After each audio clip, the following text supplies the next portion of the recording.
ओम अज्ञानतिमिरन्धस्य ज्ञानञ्जनशलाखया चक्षुरुन्मिलितं येन तस्मै श्रीगुरुवे नमः।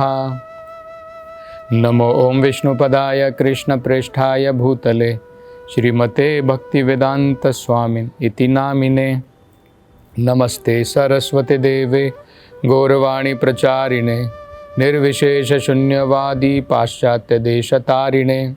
जय श्री कृष्ण चैतन्य प्रभु नित्यानंद श्री अद्वैत गदाधर श्रीवासदि गौरभक्तवृंद। हरे कृष्णा कृष्ण कृष्ण हरे हरे, हरे राम राम राम हरे हरे। हरे कृष्ण। तो आज का जो ये प्रस्तुत प्रसंग हम चर्चा कर रहे हैं, ये अत्यंत महत्वपूर्ण है। कहानी, ये जो कथा है काफ़ी सरल कथा है, लेकिन बहुत सारे गूढ़ मतलब इसके अर्थ हम पहचान सकते हैं। जब भी हम कथा सुनते हैं, उस कथा के द्वारा अपने जीवन में हम उससे जो समझते हैं, उसका जो अर्थ है, अपने जीवन में उसे किस प्रकार से उतार सकते हैं और हम भी कैसे आध्यात्मिकता में प्रगति कर सकते हैं, ये अत्यंत महत्वपूर्ण होता है। हमें केवल कहानियाँ, कथा जो है, हम लोग काल्पनिक कहानियाँ सुनते हैं, कुछ कथाएं सुनते हैं। ये भागवत में जो बताया गया है, ये वास्तविक कथाएं हैं। इसे पौराणिक कथाएं कहा जाता है। ये कोई मिथ्या कथा नहीं है, ये घटी हुई घटनाएं हैं और इन घटनाओं के द्वारा हम अपने जीवन में कुछ सीख सकते हैं। तो जो शिक्षा हम ग्रहण करेंगे वो अत्यंत महत्वपूर्ण होती है। तो ये जो प्रसंग चल रहा है, दक्षा का जो एक प्रजापति है, ब्रह्मा जी ने दक्ष को जो है प्रमुख प्रजापति बना दिया है। जनरली क्या होता है, जब भी किसी व्यक्ति को कुछ पोजीशन मिल जाती है, आप देख सकते हैं अपने जीवन के अंदर में ये अनुभव कर सकते हैं, ये आभास कर सकते हैं। जब व्यक्ति के पास में पोजीशन नहीं होती है, जब कोई उसके पास में स्तर नहीं है समाज के अंदर में, तब बड़ा दीन रहता है, विनम्र रहता है। जैसे ही उसके पास में पोजीशन आ जाती है, उसकी छाती फूल जाती है, गर्वित हो जाता है। मुझे याद है, ये मैं कर्नाटक की बात कर रहा हूँ। एक पॉलिटिशियन थे जिन्होंने केवल अभी उस समय लगभग 15-16 साल पहले की बात है, तो उन्होंने जस्ट अभी अपनी राजनीति में शुरुआत मात्र की थी। तो वो हमारे मंदिर में आए थे और बड़े ही दीन, बड़े ही विनम्र भाव से सब आशीर्वाद प्राप्त करना चाहते थे कि स्वामी जी, मैं राजनीति में उतर रहा हूँ, मैं समाज की सेवा करूँगा। तो हमने भी भगवान के सामने उनकी अर्चना करवाई कि भगवान की सेवा करेंगे, कुछ पोजीशन मिलने के बाद में तो भगवान उनको आशीर्वाद प्रदान करे। तो उसके बाद में लगातार 3 बार यानी 15 साल, हर एक टर्म जो है 5-5 साल का होता है। और उसके बाद में हम अब उन्हें कभी कांटेक्ट करना चाहते हैं, उनसे मिलना चाहते हैं, तो बहुत मुश्किल है। न केवल मुश्किल है, हम उनके व्यवहार में, उनके लेन देन में बहुत अंतर प्राप्त कर सकते हैं। अब देख सकते हैं कि वो उस प्रकार के व्यक्ति नहीं हैं जो पहले बड़े ही दीन भाव के साथ में, विनम्रता के साथ में जो है व्यवहार करते थे। ये हम भौतिक संसार में देख सकते हैं। कोई व्यक्ति गरीब था, उसके पास में अत्यधिक आमदनी नहीं थी, और जब उसके पास में पैसा आ जाता है, धन दौलत आ जाती है, आप देखिए उसका व्यवहार कितना बदल जाता है। ये भौतिकतावाद है। आध्यात्मिकता इसकी उल्टी होती है। व्यक्ति भौतिक संसार में बहुत गर्वित होता है, लेकिन जैसे जैसे उसे आध्यात्मिक ज्ञान की प्राप्ति होती है, वो व्यक्ति अत्यंत विनम्र हो जाता है। ये आध्यात्मिकता में प्रगति करने के लक्षण हैं। अगर कोई व्यक्ति गर्व से फूला हुआ है और मेरा यश है, सब जगह में लोग मुझे जानते हैं, जहाँ मैं गया लोग प्रणाम करते हैं, मेरे गुणगान गाते हैं, और उसी चीज़ में खोया है, तो वो व्यक्ति आध्यात्मिकता में प्रगति नहीं कर पाया है। तो यहाँ पर हम देख सकते, जैसे ही दक्ष को प्रमुख बनाया गया प्रजापतियों में से, दक्ष गर्वित हो गया, और गर्वित होने के बाद में हम जानते हैं कि अपनी पोजीशन का गलत प्रयोग करना प्रारंभ करते हैं लोग। यही दक्ष ने किया। दक्ष ने 2 प्रकार के यज्ञ करवाए। एक था वाजपेय यज्ञ, एक था बृहस्पतिस्व यज्ञ। तो ये 2 बड़े महत्वपूर्ण और बड़े महान जो है पैमाने पर ये यज्ञ किए जाते हैं। तो उन्होंने ये 2 यज्ञ करवाए, लेकिन इनका इरादा कुछ और था। इनका आइडिया, इनका विचार क्या था कि मैं इस यज्ञ में इंडिपेंडेंट हूँ, और शिव जैसे देवता, इनको बुलाने की कोई ज़रूरत नहीं है। और क्योंकि वो शिवजी का अपमान भी करना चाहते थे, तो उन्होंने इस यज्ञ का आयोजन किया, और आयोजन करने के बाद में भगवान शिव को आमंत्रण नहीं भेजा। जनरली देखिए, यज्ञ का मतलब क्या होता है। जब यज्ञ, जैसे घर के अंदर में हम होम कराते हैं, यज्ञ कराते हैं, अग्नि का कुंड बनाते हैं, ब्राह्मणों को बुला करके हम यज्ञ जो है वहाँ पर करवाते हैं। तो यज्ञ में आप देखेंगे, यज्ञ भगवान विष्णु की संतुष्टि के लिए किया जाता है, लेकिन उस यज्ञ में देवताओं को, ब्राह्मणों को, ऋषिगणों को बुलाया जाता है। और खासकर जो देवतागण हैं, जो भगवान के सेवक हैं, इस भौतिक संसार में भगवान के बहुत सारे सेवक हैं। जैसे इंद्र देवता है, वायु देवता है, जल के देवता वरुण देवता है, ये सब भगवान की एक प्रकार से सेवा में तो ही लगे हैं। तो ये सबको भगवान ने यज्ञों में भागीदार बनाया है, तो इनको भी बुलाना महत्वपूर्ण होता है। इनके बिना केवल अगर व्यक्ति सोचे कि मैं भगवान की संतुष्टि कर लूँगा, इन सब की ज़रूरत नहीं है, ऐसा नहीं है।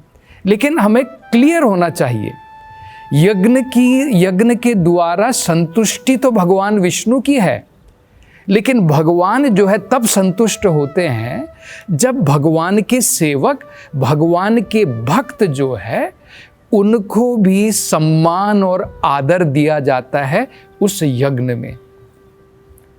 तो खासकर शिव जी को तो बुलाया जाता है, ब्रह्मा जी को बुलाया जाता है, ऐसे काफ़ी देवी देवता हैं जिनको उस यज्ञ में भागीदारी के रूप में बुलाया जाता है। तो ये बड़ा महत्वपूर्ण जो है हमें समझना है। तब इसके पीछे कारण क्या है, हम कई बार जो है ये प्रश्न हमारे मन में उठ सकता है। क्या कारण है कि भाई अगर हम एक पेड़ है, उसकी जड़ों में पानी डाल दें तो हमें पत्तों में डालने की ज़रूरत नहीं। ये तो बिल्कुल सही है, अगर हम पेड़ों की जड़ों में पानी डाल देंगे तो हमें पत्तों में डालने की ज़रूरत नहीं है, हमें टहनी में डालने की ज़रूरत नहीं है। लेकिन इसका मतलब ये नहीं है कि जो भगवान की सेवा में लगे हैं उनका अनादर करें, उनका अपमान करें। और भगवान ने जो विधि बनाई है उसका पालन करना है। और भगवान स्वयं कहते हैं मद भक्ता पूजा अभिधका, मेरी पूजा से भी अत्यधिक प्रिय मेरे भक्तों की जब वर्शिप होती है, जब उनकी पूजा होती है तो मुझे आनंद आता है। और यही बात जब भगवान शिव और पार्वती के बीच में वार्तालाप हो रहा था, उस समय भी ये बात कही गई थी। तो पार्वती ने भगवान शिव से पूछा, सबसे बढ़िया आराधना कौन सी है? तो शिव जी ने उसका उत्तर दिया, आराधना नाम सर्वेशाम, सभी प्रकार की आराधनाओं में, आराधना नाम सर्वेशाम विष्णुर आराधना परम, सभी आराधनाओं में से भगवान विष्णु की आराधना सबसे परम है। तब माता पार्वती सोचेंगी कि भाई अगर विष्णु जी की आराधना परम है, मैं तो शिव जी की आराधना में लगी हूं, मैं तो उनकी सेवा में लगी हूं, मेरा क्या होगा, मेरी क्या गति है? तब आगे वो कहते हैं, आराधना नाम सर्वेशाम विष्णुर आराधना परम, तस्मात् परतरम देवी तदीया नाम समर्चनम। लेकिन उससे भी परम क्या है, उससे भी ऊपर क्या है? तस्माद परतरम देवी, हे देवी, उससे भी ऊपर, उससे भी परम क्या है? तदीया नाम समर्चनम। जो भगवान के शुद्ध भक्त हैं, जो भगवान की महान भक्ति में लगे हैं, उसे तदीया नाम कहते हैं। समर्चनम, जब उनकी हम पूर्ण प्रकार से अर्चना करते हैं, जब हम उनकी पूजा में लगते हैं, तो भगवान जो है उससे भी ज़्यादा प्रसन्न होते हैं। इसलिए वेदों में कहा गया है, यस्य प्रसादात भगवत प्रसादो, यस्य अप्रसादात न गति कुतोपि। अगर हम सोचें कि नहीं भाई मैं तो भगवान विष्णु की आराधना कर लूँगा, मुझे तो कोई गुरु की ज़रूरत नहीं है, तो ऐसा नहीं है। वेदों में कहा है भगवान की प्राप्ति, भगवान भक्त वत्सल है। जब प्रमाणिक गुरु की शरण में हम जा कर के गुरु को प्रसन्न कर देते हैं, गुरु संतुष्ट हो जाते हैं। और गुरु संतुष्ट कैसे होते हैं? अपनी इंद्रिय तृप्ति के द्वारा नहीं। जब गुरु हमें आदेश देते हैं कि हमें भगवान के नाम का जप करना है, हमें भगवान की अर्चना करनी है, हमें भगवान का भजन करना है, हमें श्रवण करना है, और जब हम उनका पालन करते हैं, गुरु संतुष्ट हो जाते हैं। और कहा है यस्य प्रसादात, गुरु अगर संतुष्ट हो गए, उनकी कृपा प्राप्त हो गई, भगवत प्रसादो, तो भगवान प्रसन्न हो जाते हैं। और अगर गुरु हमसे असंतुष्ट हैं, प्रामाणिक गुरु अगर हमसे असंतुष्ट है, हमसे संतुष्ट नहीं है, तो न गति कुतोपि, तब आध्यात्मिकता में हमारी कोई गति नहीं है, हम आगे प्रगति नहीं कर पाएंगे। ये प्रिंसिपल, ये नियम हमें समझ लेना है। ये दक्ष की गलती थी। वो सोच रहे थे मुझे शिव जी की कोई ज़रूरत नहीं है, उनको मुझे क्यों बुलाने की ज़रूरत है, मैं तो विष्णु को अपने आप सेटिस्फाई कर दूंगा। तो उनकी अंडरस्टैंडिंग एक प्रकार से तो थी। वो क्या थी, उनकी क्या समझ थी कि भाई यज्ञ जो है विष्णु की संतुष्टि के लिए है, वो करेक्ट है। लेकिन भगवान ने विधान क्या बनाया है? भगवान ने विधान बनाया है कि यज्ञ के अंदर में जो भगवान के सेवक हैं, जो भगवान के भक्त हैं, जो भगवान के ये जो देवतागण हैं, जो भगवान की सेवा में लगे हैं, भगवान ने उनको भी भागीदार बनाया है। तो उनको भी आमंत्रित किया जाता है, उस यज्ञ के लिए उनको आमंत्रण महत्वपूर्ण है। तो यहाँ पर हम देख सकते हैं ये अपराध जो है दक्ष ने किया। तो ये तो हो गया। अब उन्होंने जो है यज्ञ प्रारंभ कर दिया, महान बड़ा यज्ञ था। अब इसमें भाग लेने के लिए कौन कौन आए? भगवान शिव को तो आमंत्रण नहीं भेजा, उनको तो नहीं बुलाया। अब इसमें भाग लेने के लिए देवतागण आए, राज ऋषि आए, देव ऋषि आए, और वो सब अपनी भार्याओं के साथ में, अपनी पत्नियों के साथ में, और जब भी कोई फेस्टिवल होता है, जब भी कोई त्योहार होता है इस प्रकार का, तो घर की स्त्रियां जो हैं नए वस्त्र धारण करके अनेकों प्रकार के आभूषणों के साथ में वो प्रस्तुत होती हैं इस प्रकार के कार्यों के लिए। तो इन सब ने भाग लिया और भागवत में बताया है कि उनके पति अत्यंत प्रसन्न थे। ये जो देव ऋषि वहाँ पर आए थे, जो राज ऋषि वहाँ पर आए थे, जो देवतागण वहाँ पर आए थे अपनी पत्नियों के साथ में, तो ये सब बड़े शुभ लक्षण थे। तो कहते हैं 2 शुभ लक्षण थे। एक शुभ लक्षण तब होता है कि जब हम त्योहार के समय में, जब भी इस प्रकार का त्योहार होता है, भगवान की खुशी के लिए नए वस्त्र धारण करके, खासकर स्त्रियां जो है नए वस्त्र धारण करके अनेकों प्रकार के आभूषणों से सुसज्जित हो करके वो उस प्रकार के त्योहार में, जो है आध्यात्मिक त्योहारों में, वो जब भाग लेती हैं, वो बड़ा शुभ लक्षण है। जब भी अशुभ कार्य होता है तो कोई नहीं सजता है, कोई मर गया है घर में, तब थोड़ी हम लोग आभूषण पहन करके जाते हैं। लेकिन जब खुशी का, जब प्रसन्नता का माहौल होता है, तो स्त्रियां का, उनका जो है नेचुरल स्वभाव है कि वो नए वस्त्र धारण करके आभूषणों के साथ में उस कार्यक्रम में भाग लेने के लिए जाती हैं। और वेदों में कहा है ये शुभ लक्षण है। दूसरा शुभ लक्षण क्या है? जब उनकी पत्नियां इतने सुंदर प्रकार से नए वस्त्रों में, आभूषणों के साथ में सजी होती हैं, तो उनके पति भी जो है प्रसन्न होते हैं। और यही वो राज ऋषि, वो देव ऋषि और देवतागण, जब उन्होंने देखा कि उनकी पत्नियों के साथ में वो जा रहे हैं और सुसज्जित हैं, तो वो प्रसन्न थे। और उनकी प्रसन्नता भी एक शुभ लक्षण थी इस महान यज्ञ के लिए। तो और अब जो है इस यज्ञ में आगे क्या होता है, इसके बारे में चर्चा हम अगली कथा में करेंगे। हरे कृष्णा।